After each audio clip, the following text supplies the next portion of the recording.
WCW Greed PLE.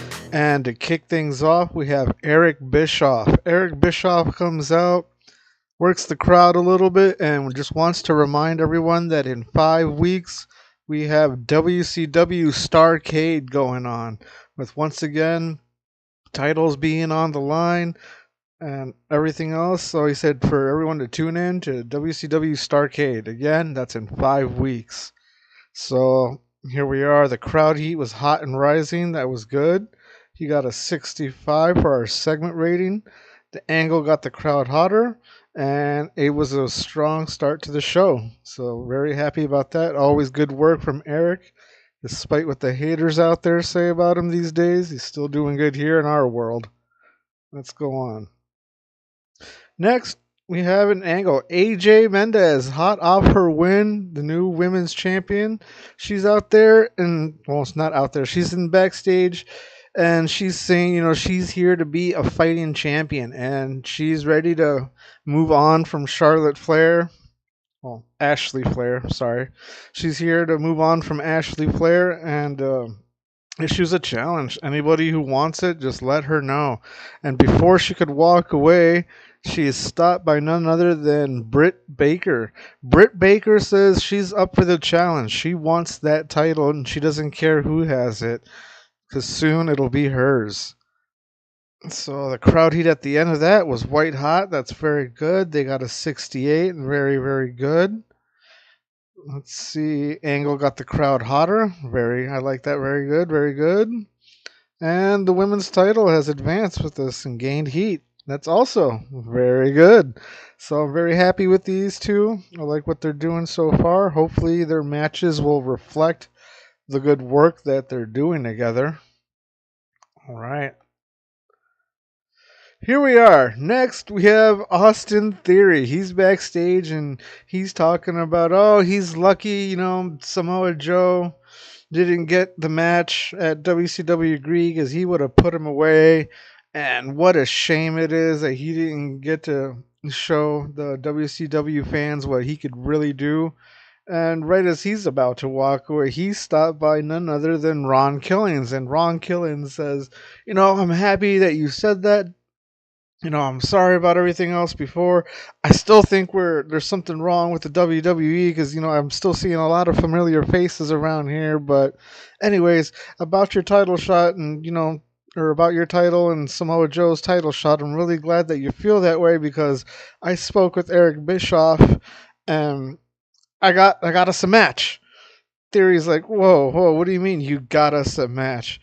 He's like, yeah, for your title, I got us a match. It's me and you and Samoa Joe. And Austin Theory is just, completely dumbfounded. And he's like, why would you do this? And before he could really get too mad or say anything, Ron Killings walks away while saying, all right, see you out in the ring later, dog. The crowd heat at the end, very hot. They got a good segment rating. I wouldn't expect less with Ron Killings involved. He's always doing good things. Our U.S. title advanced. Ron Killings improvised well, and he's still the flavor of the month, despite it being, I think, the next month later. But that's all right. Ron Killings doing great work here. Austin Theory doing good as well, but I like this. Very nice. Now, our first match of the night, Moose versus Hammerstone. Decent reaction from the crowd. Subpar wrestling, that's alright.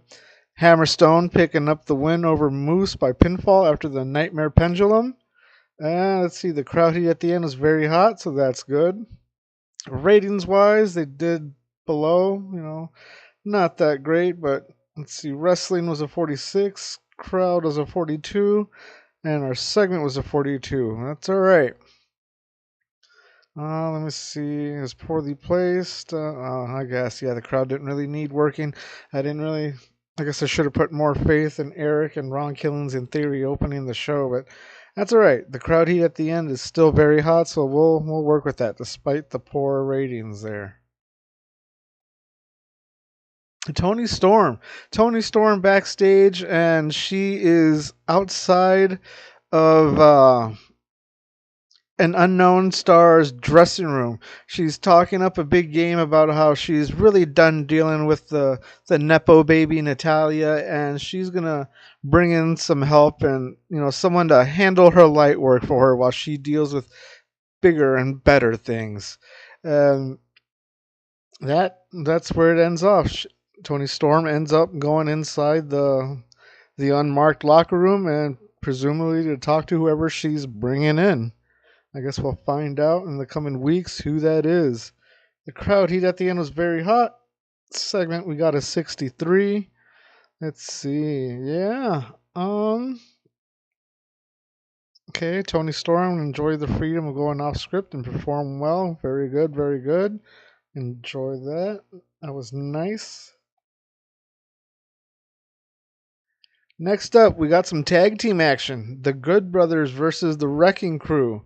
So it had decent reaction from the crowd again, but subpar wrestling. I'm going to assume again it's JTG. Yeah, he was the weak link, struggling to keep up with everyone else's in-ring performance. That's all right. We'll do something with that. Maybe we'll send him to get some help training somewhere or something. Who knows? But Doc Gallows picking up the pin over JTG. The crowd heat at the end was still very hot, so that's all right despite the low ratings. 47 for wrestling. Crowd was a 43. Overall, I got a 56. So that's good. All right, yeah, not the greatest, but absolutely not the worst we've booked so far throughout the weeks here. So still happy with this. Next up, Kyle O'Reilly versus Kushida. Decent reaction from the crowd, but again, subpar wrestling seems to be the theme of the night here. That's all right. Kushida picking up the win by submission with an ankle lock. All right. Kushida seemed off his game, but Kyle O'Reilly and Kushida have good chemistry, so maybe there'll be something moving forward. If not rivals, maybe a tag team. We'll see. Crowd heat at the end was still very hot, so that's good. That's really good. Wrestling, we got a 47. Crowd rating, we did a 40. And segment, a 53. Again, not the worst, not the best, just okay. And that's fine. We need a strong mid card division here. Sheamus backstage now saying, he's looking for a good fight, a good old brawl, and he's just kind of just walking around, just seeing who's around and who's available. And before he can get too far, Brian Pillman Jr. gets up in his face and says, he's there. He's got nothing else going on. He'll take on Sheamus in the fight here. He's up for a brawl. And let's see. Sheamus improvised well throughout the segment. Brian Pillman Jr. going off script and did well. That's all right. Pretty good. Crowd heat was very hot. Love to see that. Segment rating was a 52. That's okay. Happy with that. So here they are. They make their way out to the ring. They have their match. It was a decent match. Sheamus picking up the win over Brian Pillman with the brogue kick. And Sheamus once again was in amazing form. Crowd heat was very hot. Wrestling was a 53. Crowd rating also a 53. And segment rating total of 59. So Sheamus putting in more good work here. Just another banger. You know how Sheamus likes to do a banger after banger after banger. And that's what he's doing here in WCW as well. So very happy with Sheamus. Definitely going to be pushing him up the card. All right. Another angle for the savior of WCW, Sting. Sting backstage, wandering around, looking for the Dark Ministry, just to try to get some revenge after the beatdown that he got at WCW Greed. And all of a sudden, he's blindsided. Ooh. Okay, the first one did poor, where he was walking around. The second part was awful. And the third part was truly abysmal. Oof, I don't know. Maybe because they're not that well known, they're not that popular, but I don't know. Sting in his first part, he should have done good, but we'll see what happens. Hopefully this picks up because I've got somewhere where this storyline is going, and hopefully it turns out to be something really interesting. But Still not too disappointed in this. The crowd heat at the end was still very hot. Segment only did a 40. Um, yeah, the only good things about this was the commentary lifted the segment and the color commentary gave it a boost. But so basically, yeah, that was it. Mordecai, Vincent, and Dutch beat down Sting. So there we are. Dark Ministry once again leaving Sting laid out as the segment fades out. And finally, Samoa Joe gets his title shot. The one that he was supposed to have at WCW Greed, but I forgot to book it. That was my bad. But he finally gets the title shot here in a three-way bout. Samoa Joe versus Ron Killings versus the champ Austin Theory. And it was a decent match. Samoa Joe picking up the win when he pinned Ron. So he didn't even pin Austin Theory. Didn't really get his hands, Austin Theory. Ever the cowardly heel made his way out and paid dearly for it this time when he didn't even have to be pinned to lose his title. Um, New WCW United States Champion Samoa Joe. So crowd heat at the end was very hot. Wrestling was a 54, crowd was a 55, and overall segment was a 59.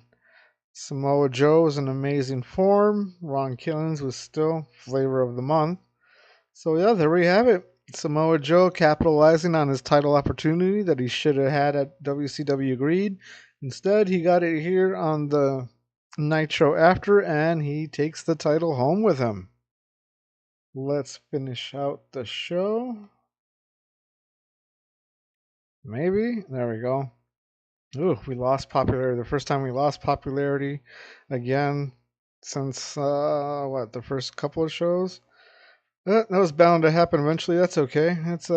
We still gain popularity in four regions. Who was this? The highest rated segment of the night was Austin Theory, and well, it says Truth, but it's supposed to be Ron Killings. I forgot to change his nickname. I will take care of that eventually. Well, there we go. Mediocre card, not the best. Definitely could have been booked better. I had to fix some things here and there, like the Samoa Joe title shot. Some of these matches and angles came to be because I forgot I gave a whole bunch of people the night off so they wouldn't get mad that they were at the show for no reason. So, I mean, I guess overall it could have been a lot worse, but this was okay, just middle of the line. Overall rating was a 62 for the show, just kind of middle of the line, not too bad. Let's hope we improve. Let's finish the show. Don't care about the financials. Don't really care about the popularity crap. No media scrum. So we will finish the show here. And as always, I'll see you at the end on the next day on Tuesday here so we could see if we got any interesting news stories in the world or any good mail. We'll see.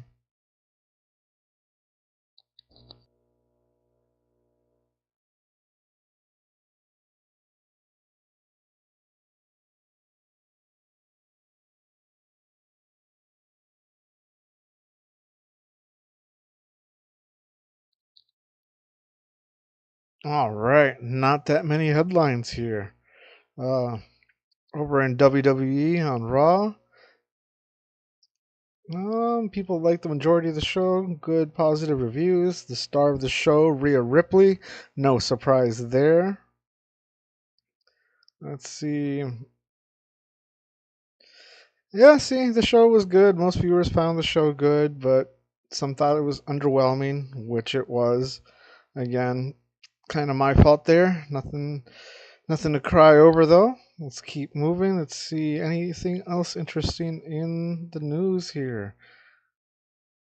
I don't know who that is, but he's back. Anthony Henry and Matt Riddle argue. Uh, Not really surprised. Matt Riddle into controversy again, very much like he is in real life over his opinions. That's kind of what happens. Art imitating life, and vice versa here. Oh, and that was it. So, yeah, not really a lot of headlines. Not anything major going on. Let's go over to the mail and see what we got. Drug testing, yeah. And our viewing figures. It was watched by 4.5 million viewers. So that was good. All right. Not much happening in the way of mail either. So that was it. That was the Nitro after WCW Greed. A little bit underwhelming. Not the greatest, but definitely not the worst that we booked here. Um, Thank you everyone for joining me. I really appreciate it. And we'll see you on the next Monday for another WCW Nitro as we continue the road to Starrcade. Thank you everyone. If you liked it and want to see more, please like, comment something, anything. Subscribe to keep up with more updates. And thank you very much. I appreciate all of you. So long.